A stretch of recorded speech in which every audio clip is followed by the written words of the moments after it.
No, yo fui durante muchos años dirigente de una asociación de jóvenes creadores, la Asociación Hermanos Ahí, en la provincia de Cienfuegos, una organización de la sociedad civil que agrupa a artistas de diferentes tipos, ¿no? Pintores, escritores, músicos. Y ya desde esa época, estamos hablando de los años finales, de los años 80, de la década del 80, 88, 89, empezaron a acercarse a mí algunos funcionarios de la Asociación de Intereses, personas que venían a nombre de instituciones no gubernamentales, que venían a nombre de agencias literarias, siempre con propuestas de publicar mis libros, de promover mi obra como escritor y un poco exaltando el ego, un poco la vanidad esa que todo escritor tiene. Eso siempre lo trataban de acentuar un poco, y el tema del dinero, que siempre estaba presente, sino la posibilidad de que yo ganara muchísima plata, si bueno, yo trabajaba para ellos, si yo colaboraba de alguna forma, escribiendo un tipo de literatura que sí era condicionada ya desde ese momento. Se me pedían que escribiera sobre la realidad de Cuba. Y yo siempre decía, bueno, es que yo escribo sobre la realidad de Cuba. Y ese fue el comienzo. Ya en los años 90 se incrementó un poco más las visitas y se incrementó un poco más el nivel de las propuestas. Porque aquí yo empecé a trabajar en la universidad como profesor, en la Universidad de Ciencias Pedagógicas Enrique José Barona, aquí en La Habana. Soy profesor de historia. Y ya con mi trabajo como profesor incluía un trabajo más profundo, con mucho más cantidad de jóvenes, pues parece que eso sí es interesante para algunas personas. Creo que el momento culminante fue el año 2005, cuando yo soy reclutado por la CIA, como agente de la CIA, para un trabajo muy específico de subvención ideológica dentro del tema de la juventud y para información que brindaba hacia los Estados Unidos. Pero ya desde antes de eso, desde el año 2004 fundamentalmente, yo tuve relaciones con fundaciones no gubernamentales, con fundaciones como la Fundación Panamericana para el Desarrollo en los Estados Unidos, y con funcionarios de la Asociación de Intereses, y cumplí tareas muy específicas dentro del país orientadas por ellos. Sí, ellos me orientan en la creación de una agencia literaria que agrupara a jóvenes escritores cubanos que estuvieran descontentos o que sintieran que su obra no era lo suficientemente promovida por las instituciones culturales del país. Y entonces me orientan a hacer esa agencia y me plantean que iba a recibir todo el financiamiento necesario para que funcionara. Se pensó en crear incluso una página web para la venta de los libros de manera electrónica. Y bueno, todo el financiamiento para el trabajo necesario de promoción literaria y para sostenimiento de los escritores. No, para nada. Nunca fue efectivo, porque se utilizaron cifras de dinero importantes para promover el trabajo de la agencia literaria, pero nunca supimos exactamente qué pasaba con los fondos que se destinaban. O sea, en papeles aparecían grandes cantidades de dinero para el tema de la promoción, pero ese dinero nunca llegó a manos de los escritores, ni siquiera llegó nunca a mis manos. O sea, nunca hubo, lo que ocurría mayormente era que traían libros, traían objetos de uso personal, materiales de oficina, pero el dinero que se prometió, o el dinero que aparecía en los papeles, nunca llegó a nuestras manos para el trabajo real de la agencia. Por lo tanto, la agencia nunca tuvo un trabajo efectivo de promoción de la literatura, ni creo que era el interés. No pienso que era el interés fundamental de la fundación. Porque se quiso utilizar la agencia, por ejemplo, en un momento muy marcado de Cuba, cuando ocurre un debate a través de los medios electrónicos que fue inédito en Cuba, cuando a raíz de un programa de televisión que apareció un antiguo funcionario de cultura que ha tenido cierta discrepancia con algunos creadores en los años 60 y 70, pues se promovió un debate nacional a partir de los medios electrónicos. Y ellos quisieron utilizar a los escritores de la agencia literaria. O sea, a mí me mandan a buscar a la sección de intereses una tarde para que le brinde la información sobre los nombres de los asociados, con la idea de potenciar un liderazgo que condujera ese diálogo hacia una protesta de los intelectuales cubanos. Nada que tenía que ver eso con la promoción literaria. Bueno, la fundación enviaba grandes, o sea, en papeles, como te decía, mucho dinero a Cuba. Incluso en la creación de la página web que se iba a realizar para la venta de los libros, yo tuve en mis manos el proyecto, y el proyecto hablaba en un momento inicial de alrededor de entre $8,000 y $12,000 para crear la página. Realmente la página nunca se hizo y no sabemos cuál fue el destino final de ese dinero. El sitio web se iba a llamar Agencia Literaria Cubana Online. Nunca llegó a funcionar. Se invirtió una suma de dinero importante en esa página y nunca llegó a cumplir el papel para el cual se planificó y para el cual se creó. René Greenwald, que fue posteriormente el antiguo oficial de la CIA que trabajaba para la FUPAC, que fue el que me reclutó a mí como agente de la CIA en el 2005. Sí, él estaba radicado en México, dirigía ya una oficina de una empresa dedicada a la promoción de libros para la educación y además trabajaba para la FUPAC, o sea, para la Fundación Panamericana para el Desarrollo. Y como funcionario de la FUPAC es que él viene a Cuba y participa en la elaboración y la creación de todo este proyecto de agencia literaria online. Porque me lo dijo. ¿Sí? Me dijo que era un veterano oficial de la CIA que había participado en acciones encubiertas contra Cuba en los años 60, que incluso me contó en una ocasión de su experiencia de trabajo en Sudamérica, en algunos países de Sudamérica como Bolivia, Ecuador, Perú. Y además me lo dijo, o sea, existió una relación de trabajo de muchos años entre él y yo. A través de medidas de comprobación que hacen ellos, se va a hacer todo un proceso largo de años, de comprobaciones, de prácticas que normalmente hacen los servicios especiales para captar a una persona, para reclutar a una persona para que preste servicios dentro de ese... Bueno, desde que empezaron a hacer contacto conmigo aquí en Cuba, estamos hablando de año 98, 99, hasta el año 2005, que se hace efectivo el reclutamiento. En el año 2004, cuando se hace mucho más efectiva la idea, o sea, estaba mucho más marcado el interés que tenían la sección de intereses de los Estados Unidos en mi persona. Incluso el 14 de mayo del 2004 me invitan a una actividad en casa de un funcionario de la CINA, Francisco Sáenz, que ocupaba en ese momento el cargo político económico de la sección de intereses. Y era una reunión en la cual estaban convocados diplomáticos de diferentes países, sobre todo del antiguo campo socialista, gente que me habían dicho que además eran de mucha experiencia en el tema de las transiciones a la democracia en esos países. Y bueno, iba a ser una reunión que tenía unas características diferentes y yo entonces establecí contacto con la seguridad por la preocupación de la actividad que se me podía proponer en ese momento. Ya cuando voy a la reunión esa ya voy cumpliendo una tarea de la seguridad del Estado. Defender a mi país. Eso estaba por encima de todas las cosas. La amenaza que se proponían, bueno, imagínense qué importancia le daban ellos a la tarea que yo podía desarrollar, que se tomaron el trabajo de reclutar a un agente de la CIA en Cuba, a una persona que además no tenía acceso a información sensible. Yo no trabajaba en ninguna empresa de interés militar, no trabajaba en ninguna empresa de interés político. O sea, el único interés que yo podía tener para ellos era mi trabajo con los jóvenes. Y por eso es la tarea que me dan. O sea, yo recibo todo el financiamiento que yo quería, todo el que necesitara para mi trabajo con los jóvenes. Incluso me orientan dentro de la universidad a ocupar posiciones en el área de extensión universitaria, o sea, convertirme en un vicerrector de la universidad en el área de extensión universitaria por el nivel de influencia que pueda tener sobre los jóvenes, mi trabajo, organizar talleres, llevar o sea, eventos deportivos, que aparentemente, bueno, nada de eso tenía un papel negativo, porque estamos hablando de ser un grupo de actividades que normalmente la extensión universitaria realiza, pero iba a recibir para esos recursos que otras personas en otras universidades no iban a tener, por lo tanto me estaban convirtiendo en un líder dentro de la universidad.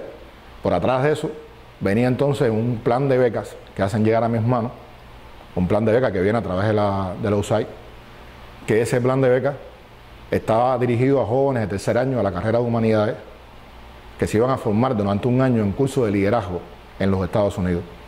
Pero ¿qué es lo que traía ese curso? O sea, ¿qué es lo que había atrás de ese curso? Yo tenía un trabajo secreto dentro de la agencia, que era la creación de una fundación que se llamó Fundación Génesis. Era un trabajo completamente clandestino, que no debía saberse bajo ningún concepto. Era una fundación que iba a salir a la luz pública al día siguiente de haberse caído la revolución. O sea, el día que la revolución cesara, el día que la revolución terminara, que ellos consideraban que ese momento era el momento en que Fidel falleciera, esa fundación iba a salir a la luz con todo el apoyo del gobierno de los Estados Unidos, según decían ellos. Esos cuadros que se habían formado, esos estudiantes que se habían formado en esos cursos en los Estados Unidos, en Europa, en América Latina, durante esos años iban a ser los futuros cuadros de esa fundación, que tenía diversas tareas, entre ellas la privatización de la educación en Cuba, pero la formación de un nuevo pensamiento de derecha en la isla, en Cuba. Y esa era la tarea principal que ellos me habían dado a cumplir. Por eso desde el primer momento que ellos empiezan a plantear exactamente de qué se trataba la cosa, yo tuve claro de que no era la voluntad de una organización no gubernamental tratando de ayudar a un grupo de escritores a promover su obra, cosa que al final todo escritor quiere hacer y que es legítimo, sino que había tras de eso intereses que se apartaban de esa línea.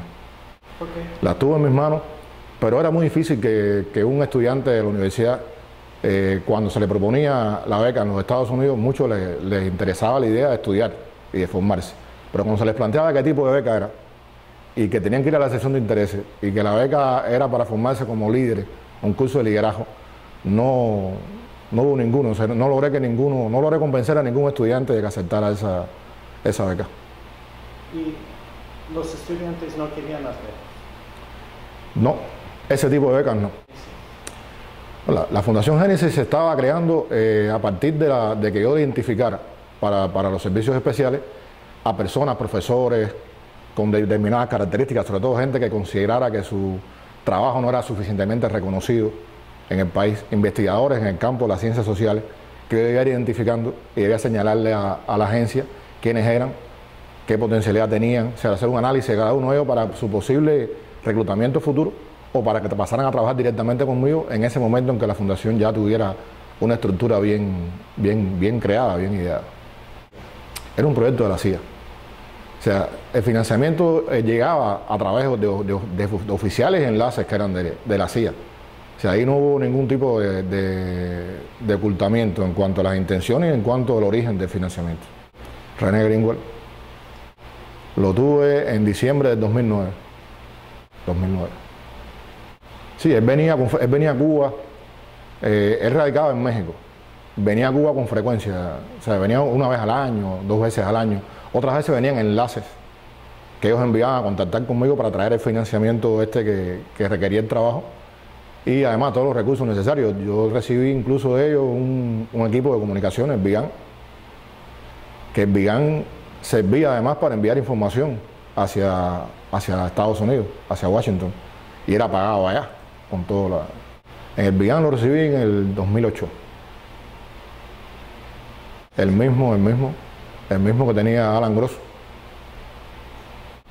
Sí, venían enlaces aquí a Cuba a contactar conmigo. Casi siempre utilizaban seudónimos. O sea, eso era un trabajo que se hacía con toda la clandestinidad que lleva ese tipo de trabajo, ¿no? Había uno que usaba un seudónimo que decían El Tranquilo.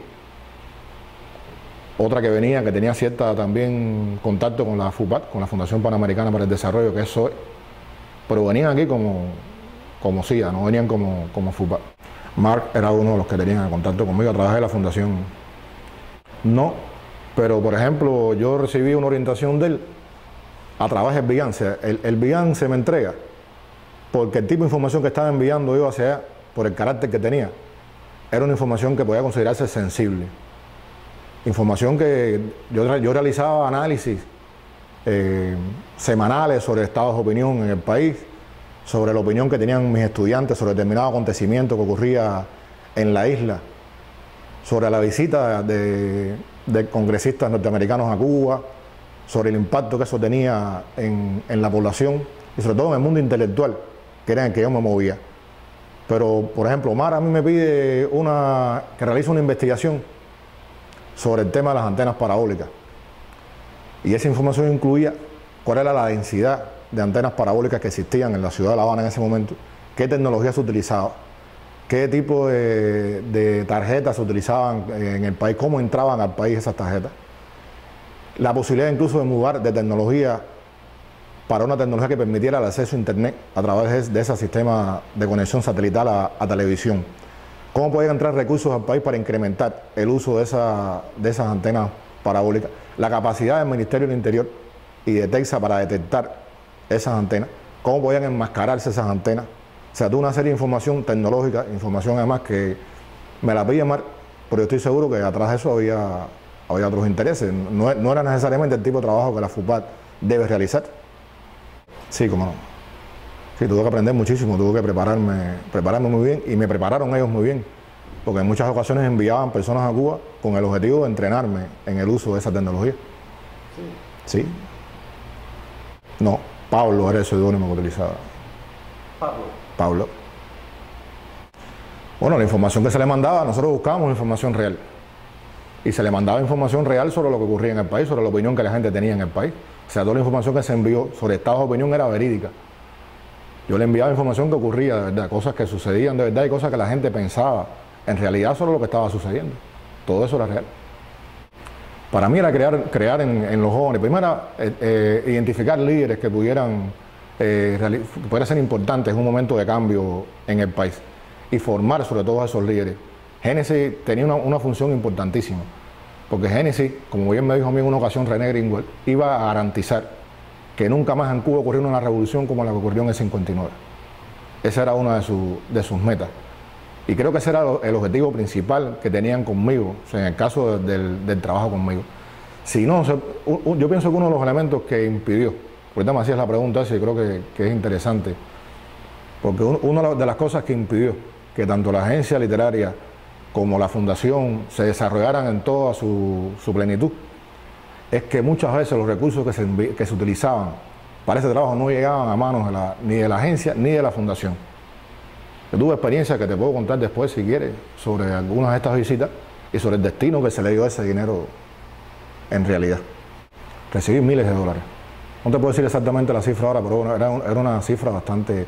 Por ejemplo, del año 2008, solamente para el trabajo que se realizó de información, llegaron a mis manos alrededor de $8.000 dólares, solamente para la búsqueda de información. Sí, el problema estaba en que la fachada que utilizaba era que yo recibía como escritor y como intelectual, tenía muy buenas relaciones con universidades en Europa y con universidades en América Latina, y que esas universidades me facilitaban los recursos para colaborar al desarrollo de actividades de extensión universitaria dentro de la universidad. No llegó a ese nivel de trabajo. Hubiera sido el presidente de la fundación en el momento ese del cambio, porque ellos me dijeron, la fundación, o sea, tú nunca vas a ser un presidente de la futura República Democrática, tú vas a crear presidentes. Ese era el trabajo principal. Sí, exactamente, esa fue la palabra que utilizaron. Esa fue la palabra que utilizaron. Kingmaker. Bueno, todo lo que pude hacer para impedir que eso ocurriera, por supuesto que lo iba a hacer. Esa era la razón principal de mi trabajo. O sea, yo estaba convencido de que eso no podía ocurrir bajo ningún concepto. Pero además, el trabajo que pude conocer exactamente a esas personas y a todos aquellos que se relacionaban con ellos me dio una medida de que no eran personas confiables bajo ningún concepto y que no eran personas que estaban de verdad interesados en un cambio en el país. Porque en un final uno puede decir, bueno, pensamos diferente, tenemos conceptos diferentes sobre el tema de la democracia, sobre el tema de la libertad y demás. No coincidimos en eso. Pero más allá de eso hay principios éticos que yo pienso que unen a los seres humanos. Y esos valores que unen a los seres humanos al final están por encima de las diferencias políticas que se puedan tener. Pero en mi experiencia con el trabajo con ellos, muchas de esas personas carecían de esos valores éticos necesarios para ser confiables, para considerar. Y ese realmente no era el futuro que quería yo para Cuba. O sea, yo no quería ese futuro para mi país. Por eso me hizo actuar con mucho más convencimiento. En la medida que fui conociendo las intenciones que tenían y el tipo de personas que estaba realizando este trabajo, pues me convencí mucho más de que lo que estaba haciendo era lo correcto y que debía consagrarme en cuerpo y alma e impedir que sus planes tuvieran éxito. Mira, la primera persona que envía a la Fundación Panamericana para el Desarrollo a verme aquí a Cuba, debía entregarme 1.000 euros para comenzar el trabajo relacionado con la agencia literaria online. Ese dinero nunca llegó a mis manos. Esa persona trajo el dinero para entregármelo, cumpliendo una misión que le dio René Greenwald, y no me entregó jamás el dinero, me entregó una revista Time y un reproductor de DVD. Cuando me pongo en contacto después con René en México, que le planteó lo que había ocurrido, pues imagínense, René montó en cólera porque esa persona además lo había engañado a él, me había engañado a mí, y esa persona se cogió el dinero, pero no era un caso único, ocurría con bastante frecuencia. Muchas veces venían aquí, incluso trataban de establecer una complicidad conmigo. Me decían, mira, yo no voy a... o tenían que ir a Santa Clara a contactar con otra persona, o tenían que ver a otra persona en determinado lugar del país, y me decían, mira, Raúl, informa a Washington que fui a ese lugar. Y ese dinero que estaba destinado a esas personas jamás llegaba a manos de esas personas. Se iban para Varadero, se iban para diferentes lugares turísticos del país y ese dinero se utilizaba para la recreación de ellos. Venían de vacaciones a Cuba. A todo menos lo que realmente se estaba destinado ese financiamiento. No les importaba realmente el éxito o no de la misión que te habían dado. No verificaban los resultados de lo que estabas haciendo. Porque a través de eso lo que estaba era el interés de cobrar el dinero necesario. Y conozco gente que se compró casas en México y que mejoraron su nivel de vida extraordinariamente a partir del trabajo que estaban realizando con nosotros aquí en Cuba. Y muchas veces el dinero que llegaba aquí, porque lo supe, que existían a veces fricciones entre ellos mismos. Mark mismo le tuvo que llamar la atención muchas veces a algunas de estas personas, ya hablando de la Fundación Panamericana, porque tenían que entregar determinado financiamiento y jamás lo entregaban, o recursos que jamás entregaban. Llegaban y decían que le habían quitado un equipo determinado en el aeropuerto, cosa que no era verdad, se quedaban con él. Pero además, cuando uno conversaba con ellos y veía además lo poco que creían en los mismos principios que decían defender, pues eso le causaba a uno también la sensación de rechazo hacia esas personas, más allá de las ideas políticas que podían tener o no. Algunos casos eran personas que enviaban como enlaces a Cuba, pero otras veces eran personas que trabajaban en la FUPA, personas que eran funcionarios de la FUPA o personas que eran enlaces ya trabajando con la CIA. Exactamente. Sí, increíblemente, aparentemente siguen trabajando y siguen funcionando, porque esa es un poco la labor que ellos siguen desempeñando desde México y desde los Estados Unidos. O sea, salvo Mark, que sé que cesó en su trabajo en la Fundación Panamericana como jefe del programa Cuba, sí sé que han seguido trabajando. Están trabajando en un programa que no funciona. O sea, se está gastando un dinero, se está gastando recursos, se está gastando esfuerzo en programas que realmente no tienen un impacto en Cuba de ningún tipo, porque no hacen nada, o sea, realmente no ocurre nada. Los cubanos desconocen ese tipo de trabajo que la Fundación Panamericana desarrolla. No han llegado a organizar un solo taller de los que tenían programados, no han logrado financiar un solo proyecto individual de los que tenían programados. Al final el dinero se gasta en gastos personales de algunos de estos supuestos líderes de la oposición cubana. Nosotros conocemos perfectamente bien de qué estamos hablando y cómo el dinero se utiliza para comprar bienes para uso personal y no realmente para organizar eventos ni para organizar ninguna. Si todo ese dinero que el gobierno de los Estados Unidos destina o que a través de esas fundaciones se llega a Cuba para la subvención interna o para el trabajo supuestamente para transitar a la democracia en Cuba, se empleara realmente, pues yo pienso que la necesidad entonces del país de defenderse hubiera sido mucho mayor. Pero es que realmente no ocurre nada. Realmente lo que ocurre es una pequeña demostración, organizar un pequeño show para garantizar cierta propaganda, la actividad que están haciendo y poder seguir recaudando dinero, pero sin un interés real en llevar adelante un programa contra Cuba. Esto se ha convertido, en mi opinión, en un tremendo negocio.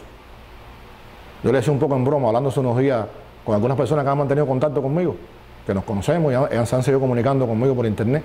Me decían, ahora van a aprobar 80 millones. Yo le decía, bueno, de esos 80 millones, de lo que se queda en Miami, que no llega a Cuba, vamos a quitar unos 60 que se queda del lado de allá. De los 60 de esos, pues 10 se quedan, lo utilizamos nosotros aquí, porque llega a manos, no llega a las manos para las cuales están destinadas. Nosotros utilizamos ese dinero incluso en la defensa del país, porque el dinero que me entregaba a mí la CIA, que me entregaba la FUPA, yo lo entregaba al país, se utilizaba en programas realmente de beneficio de la nación. Todo y cada uno de los centavos que a mí me entregaron, se entregaba a programas de la revolución, a programas del país, programas reales para beneficio de todos. Entonces, ¿qué queda de ese dinero que al final el gobierno de Estados Unidos destina a supuestamente que Cuba transite hacia la democracia? Ese último poco dinero que queda cae en manos entonces de personas que lo utilizan para gastos personales, para comprarse objetos, para comprarse cosas, para tener un nivel de vida por encima incluso del resto de su pueblo. Pero cuando usted está en la calle y usted conoce y ve el nivel de desconocimiento que la gente tiene de ellos, ve el nivel bajísimo de actividad real que tienen esos supuestos grupos opositores, uno se da cuenta que sencillamente los americanos están despilfarrando el dinero. Y ese dinero al final es del ciudadano norteamericano. Ese dinero sale de los bolsillos del ciudadano norteamericano, que a lo mejor cree realmente que se está utilizando en crear un sistema democrático en Cuba y que está yendo a parar a manos de gente inescrupulosa que lo que hace es gastarlo en su beneficio personal. Eso es lo real. Sí, usaban la fachada de turistas, venían a Cuba como turistas, incluso elegían la manera de vestirse y todo, la manera de comportarse, los sitios donde se movían eran sitios turísticos. Algunos venían incluso cuando eran muy jóvenes, o eran personas más jóvenes, venían simulando ser estudiantes latinoamericanos, de los que muchos estudian en Cuba. O sea, a veces venían decían en la calle que eran estudiantes de la Escuela Latinoamericana de Medicina, donde estudian miles de estudiantes latinoamericanos aquí en La Habana. Y utilizaban esa manera, ¿no? Porque muchos eran de origen latinoamericano, mexicanos, peruanos, bolivianos. No, se movían con entera libertad por todo el país. Fue una decisión de la dirección del país. O sea, mi gobierno me pidió un día, me dijo que era necesario hacer una denuncia, porque era importante. Nuestro trabajo es puramente defensivo. O sea, nosotros somos gente que trabajamos por convicción, no trabajamos por dinero, ni trabajamos por... no somos asalariados. Y me pidieron que hacía falta hacer una denuncia y que el pueblo conociera qué es lo que estaba ocurriendo realmente, qué es lo que estaba pasando, conociera el trabajo de estas fundaciones, conociera el trabajo de los servicios especiales norteamericanos, y además que a nivel internacional, en medio de una campaña de prensa violenta contra la revolución cubana, pues la gente en el mundo supiera de qué se trataba realmente lo que estaba pasando en el país. Sigo mi vida normal, sigo siendo profesor de la universidad. Hoy cuento, por supuesto, con la simpatía de la mayoría de la gente, con el apoyo de la mayoría de la gente. Es increíble, o sea, nunca esperé que la gente en la calle me parara y un hombre sencillo de la calle, del pueblo, me dijera muchas gracias, sin conocerme, sin saber mi nombre, sin más allá. Gente que a veces te lo encuentran en los lugares más disímiles y te abrazan y te dicen muchas gracias. Creo que ese es el mayor regalo que uno lo puede hacer como ser humano, ¿no? Saber que lo que uno realizó pues cuenta con el apoyo, con el respeto del pueblo para el cual uno lo hizo. Sí, es cierto. Cambiaron un poco la metodología de trabajo después de la denuncia del 97, que fue impactante. Eso denunció la actividad que a través de la sección de intereses realizaba un grupo de oficiales de la CIA dentro del país y todo el sistema de agentura que tenían en el país. Eso fue un golpe duro y sin duda tuvieron que cambiar la metodología de trabajo, pero siguen trabajando con hombres dentro del país. Yo soy el ejemplo claro y evidente de que es así. No, por mi parte creo que está bien. Creo que lo que más quería señalar era eso. Si el pueblo norteamericano ve, y estoy seguro que lo va a ver porque su blog es bastante visto, según estuve comprobando estuve mirando, estuve leyendo algunos de los artículos. Yo quisiera llevar ese mensaje al pueblo de los Estados Unidos, que supiera realmente que ese dinero que sale del contribuyente norteamericano, que supuestamente se está utilizando para construir la democracia en Cuba. No voy a cuestionar la manera de pensar de cada cual, pero sí quiero que sepan que ese dinero no se está utilizando para eso, que ese dinero se malgasta, que ese dinero va a parar a manos de gente inescrupulosa, que lo usa para su beneficio personal, que no están apoyando a luchadores por la democracia, que están apoyando a enemigos de su propio pueblo, a gente que no cuenta con el apoyo de la mayoría de su gente y que son personas que éticamente dejan mucho que desear. Eso es lo que... Gracias.